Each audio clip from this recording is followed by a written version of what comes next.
Please like, share and subscribe our channel Photon Boost. Also, do not forget to press the bell icon for further updates. नमस्कार दोस्तों, स्वागत है आप सभी का आपके अपने चैनल फोटोन बूस्ट पे। दोस्तों मेरा नाम है गौरव महेश्वरी और आज के इस वीडियो में हम चर्चा करने वाले हैं सीबीएसई ने जो अभी रिसेंटली 1 मई 2021 को नोटिफिकेशन निकाला है रिगार्डिंग क्लास 10th की इवैल्यूएशन स्कीम को, यानी उनकी मार्किंग स्कीम, उनके रिजल्ट को किस तरीके से एनालिसिस किया जाएगा, इसके बारे में उन्होंने डिटेल्ड नोटिफिकेशन निकाला है जो कि उनके ऑफिशियल वेबसाइट पे भी अवेलेबल है। इसी नोटिफिकेशन को समझते हैं कुछ ही मिनटों में। तो दोस्तों इस वीडियो को लास्ट तक देखिएगा, आपको पूरी तरीके से समझ में आ जाएगा कि किस बेसिस पे सीबीएसई इस बार क्लास 10th के रिजल्ट को अनाउंस करेगी, किस तरीके से डिक्लेयर करेगी, क्या मार्किंग स्कीम होगी और क्या ये रिजल्ट फेयर होगा, क्या इसमें फ्लेक्सिबिलिटी होगी। इन सभी बातों को जानने के लिए इस वीडियो को लास्ट तक देखिए।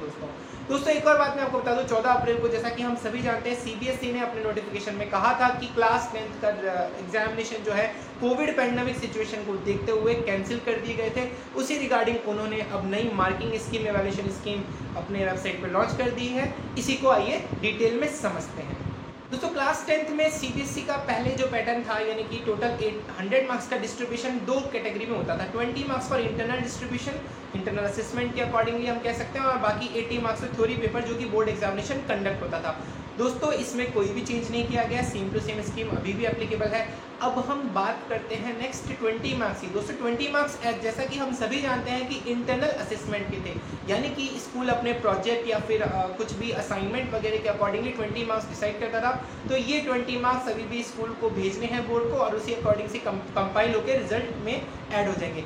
परंतु मेन क्वेश्चन बन जाता है दोस्तों इन 80 मार्क्स का, क्योंकि इस 80 मार्क्स के लिए इससे पहले एग्जामिनेशन कंडक्ट होता था, परंतु अभी की कोविड सिचुएशन को देखते हुए एग्जामिनेशन कंडक्ट करना बिल्कुल भी पॉसिबल नहीं है, काफ़ी रिस्की हो सकता है। और जैसा कि कैंसिलेशन का नोटिस ऑलरेडी इशू हो चुका है, तो इन 80 मार्क्स का डिस्ट्रीब्यूशन कैसे किया जाए, यही मेन टास्क है, यही मेन ऑब्जेक्टिव है सीबीएसई के इस नोटिफिकेशन का।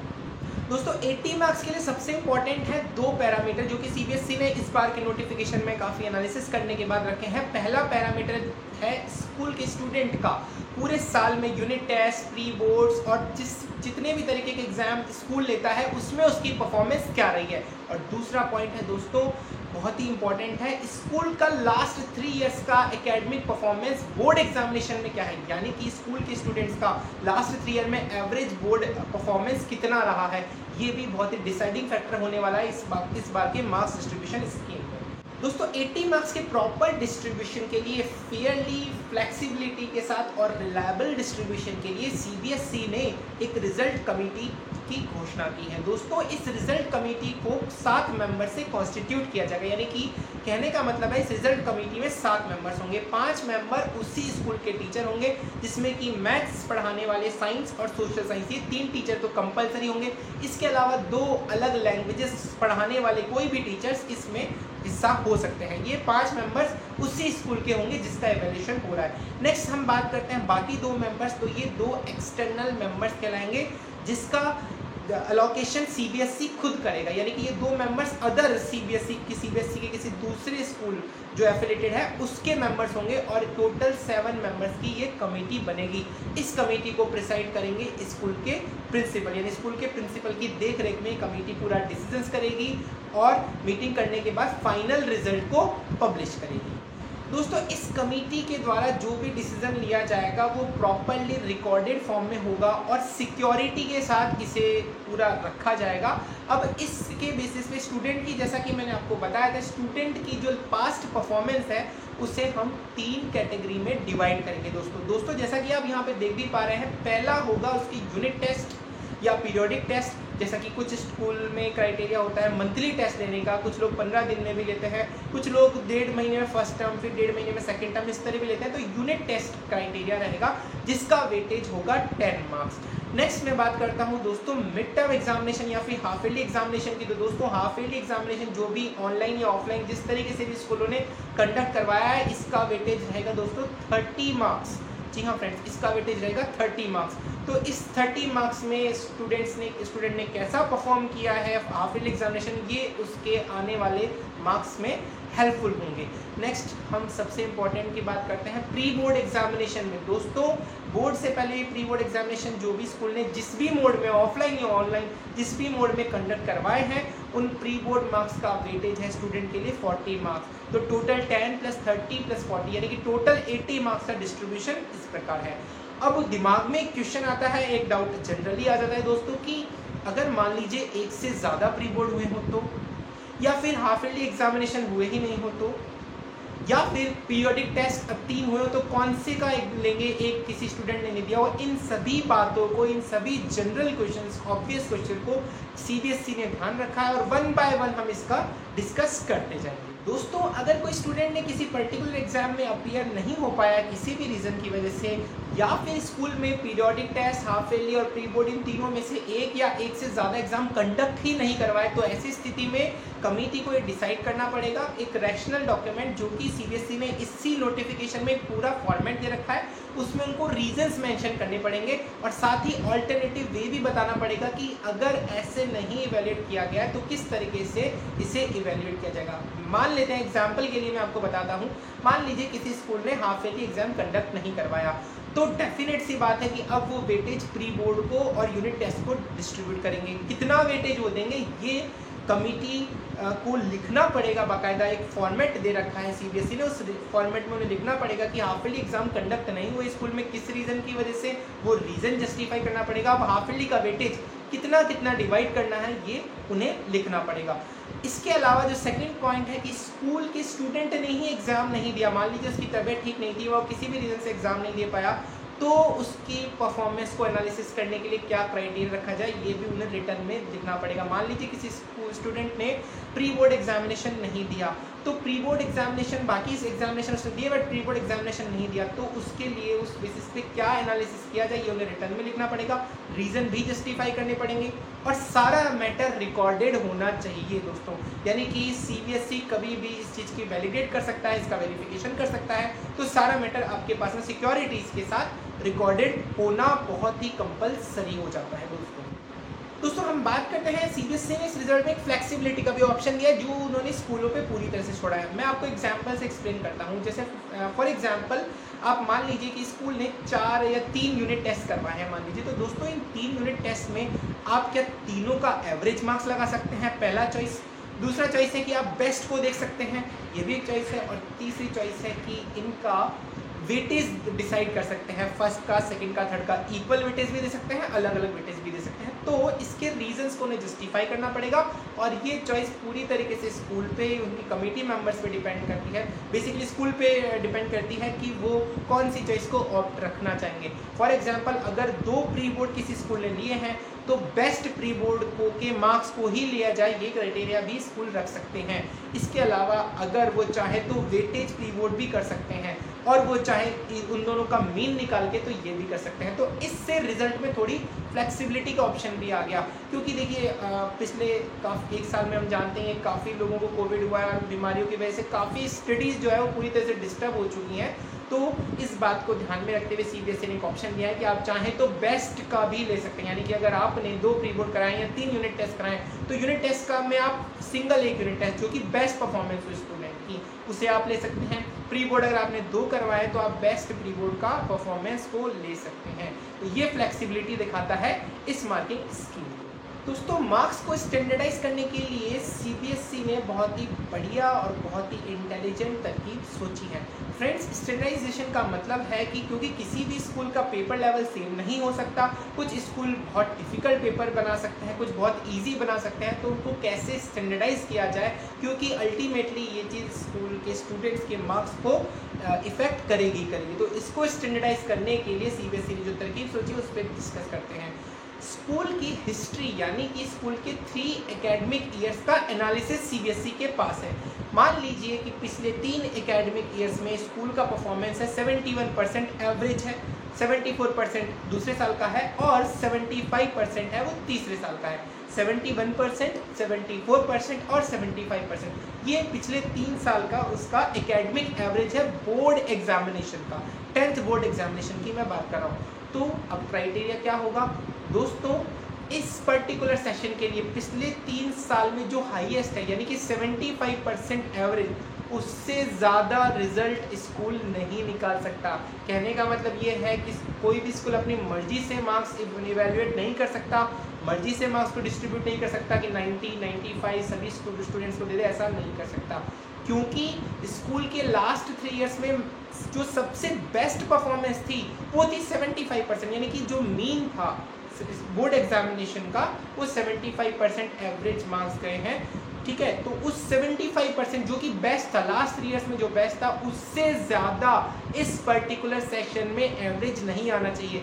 यानी कि किसी को आप 95, 97 कितने ही मार्क्स दे दो, पर कि आपको किसी को डेफिनेटली बिलो एवरेज मार्क्स देने ही पड़ेंगे, क्योंकि एवरेज आप अपने लास्ट 3 इयर्स की बेस्ट परफॉर्मेंस से ज़्यादा इस सेशन में नहीं कर सकते। तो किसी को अनफेयरली कम मार्क्स दिए नहीं जाएंगे, तो इस प्रोसेस से क्या होगा, जो मार्क्स होंगे वो स्टैंडर्डाइज हो जाएंगे, यानी कि सभी को 95, 98 इस तरह के मार्क्स डिस्ट्रीब्यूट नहीं होंगे। स्कूल का लास्ट ईयर इस तरीके से इम्पैक्ट करेगा स्टूडेंट के मार्क्स को। दोस्तों इसी पॉइंट में एक पॉइंट और मैं ऐड करना चाहता हूँ, सब्जेक्ट वाइज अगर एवरेज मार्क्स की हम बात करें तो स्कूल के पास ये ऑप्शन रहेगा कि वो ±2 मार्क्स कर सकते हैं, यानी 2 मार्क्स ज़्यादा भी कर सकते हैं और 2 मार्क्स कम भी कर सकते हैं सब्जेक्ट वाइज एवरेज मार्क्स में। पर ये चीज़ उन्हें ध्यान रखनी पड़ेगी कि टोटल एवरेज जो बेस्ट परफॉर्मेंस थी ना लास्ट 3 इयर्स में, उससे ज़्यादा नहीं हो सकती, उसके बराबर रख सकते, उससे ज़्यादा किसी भी कीमत पे नहीं हो सकती। कहने का मतलब है कि अगर मान लीजिए मैथ्स में 62 एवरेज आ रहा है, अगर आप इस बार 64 एवरेज कर रहे हैं, ±2 मार्क्स का एवरेज मान लेते हैं, +2 मार्क्स कर रहे हैं, 64 एवरेज बैठ रहा है, तो आपको बाकी सब्जेक्ट में इस तरह से कंपनसेट करना पड़ेगा कि पांचों सब्जेक्ट का जो एवरेज हो वो बेस्ट परफॉर्मेंस से कम हो या मैक्स टू मैक्स उसके बराबर। दोस्तों इन सभी मार्क्स का ब्रॉड डिस्ट्रीब्यूशन बोर्ड के पास सिक्योर्ड मैनर में अवेलेबल होगा और बोर्ड कभी भी इसे वेरीफाई कर सकता है। बोर्ड इन सारे मार्क्स को कभी भी चेक कर सकता है, स्टूडेंट वाइज भी और टोटल एनालिसिस भी। अगर बोर्ड को थोड़ा सा भी लगता है कि इस मार्क्स में गड़बड़ है तो उसे वेरीफाई आराम से कर सकता है।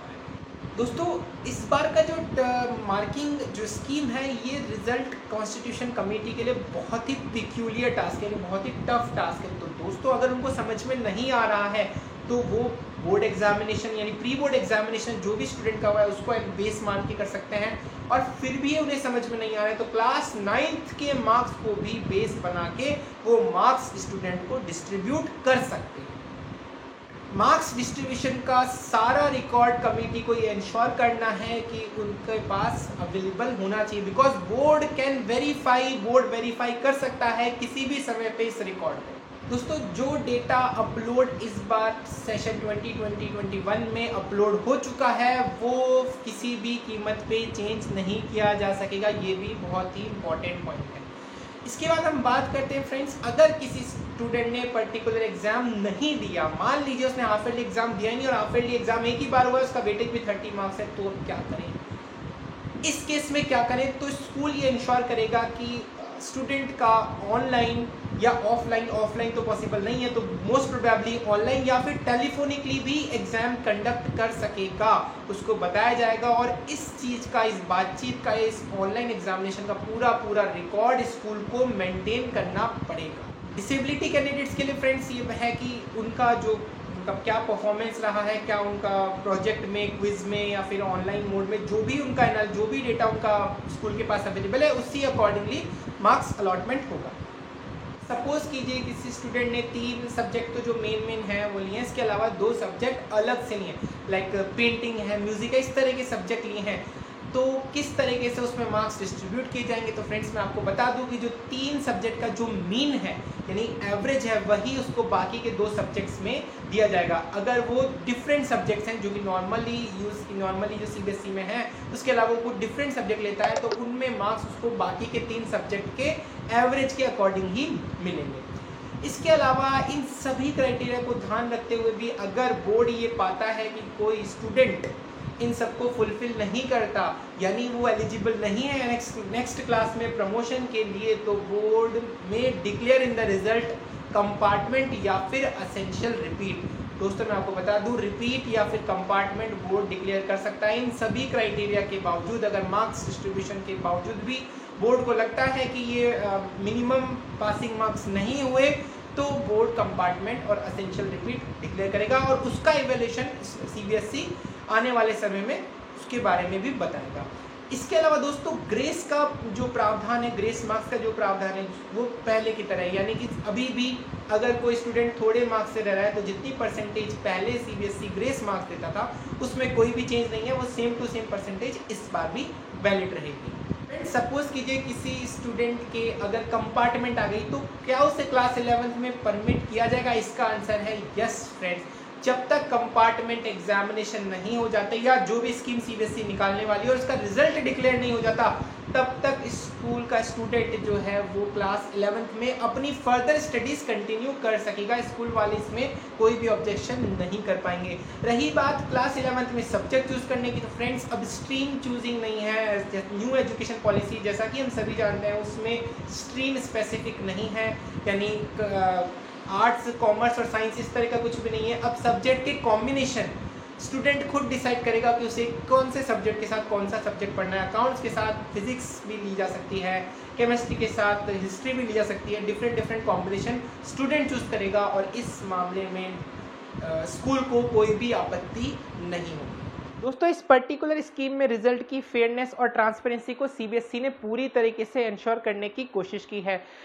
जैसा कि मैंने आपको बताया था कि एक कमेटी बनेगी, तो दोस्तों कमेटी में जो एक्सटर्नल मेंबर्स होंगे वो दो स्कूल आपस में एक्सचेंज नहीं कर सकते। कहने का मतलब है स्कूल ए और स्कूल बी के टीचर्स आपस में एक दूसरे के लिए एक्सटर्नल मेंबर्स फॉर्म नहीं कर सकते हैं। इसके अलावा मैनेजमेंट से किसी भी प्रकार का ताल्लुक रखने वाला कोई भी व्यक्ति कमेटी का मेंबर नहीं बन सकता है, और साथ ही साथ जिन टीचर्स के खुद के बच्चे उस स्कूल में पढ़ रहे हैं वो भी कमेटी का हिस्सा नहीं हो सकते। इसके अलावा सारी प्रोसेस को रिकॉर्ड करना पड़ेगा, पूरे फॉर्मेट में तैयार रखना पड़ेगा और कभी भी वैलिडेशन किया जा सकता है सीबीएसई द्वारा।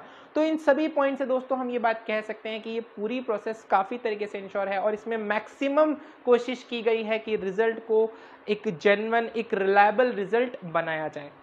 दोस्तों अगर आपको ये डिटेल नोटिफिकेशन पढ़नी है, अगर आप इसको और स्टडी करना चाहते हैं तो उसका लिंक हमने हमारे नीचे डिस्क्रिप्शन बॉक्स में प्रोवाइड कर दिया है, आप चाहें तो वहां से डाउनलोड भी कर सकते हैं। और इस पर्टिकुलर नोटिफिकेशन में किसी भी पॉइंट के रिगार्डिंग आपको कोई भी डाउट हो, आपकी कोई भी क्वेरी हो, आपको कुछ पूछना चाहते हो तो बेझिझक आप हमें हमारे कमेंट बॉक्स में कमेंट करके बता सकते हैं। इसके लिए हमें बहुत खुशी होगी अगर हम आपके डाउट्स का समाधान कर पाएं। तो फ्रेंड्स कैसा लगा आपको ये वीडियो? अगर आपको ये वीडियो पसंद आए तो प्लीज़ इसे लाइक कीजिए, शेयर कीजिए और सब्सक्राइब कर दीजिए आपके अपने चैनल फोटोन बूस्ट को। Thank you so much.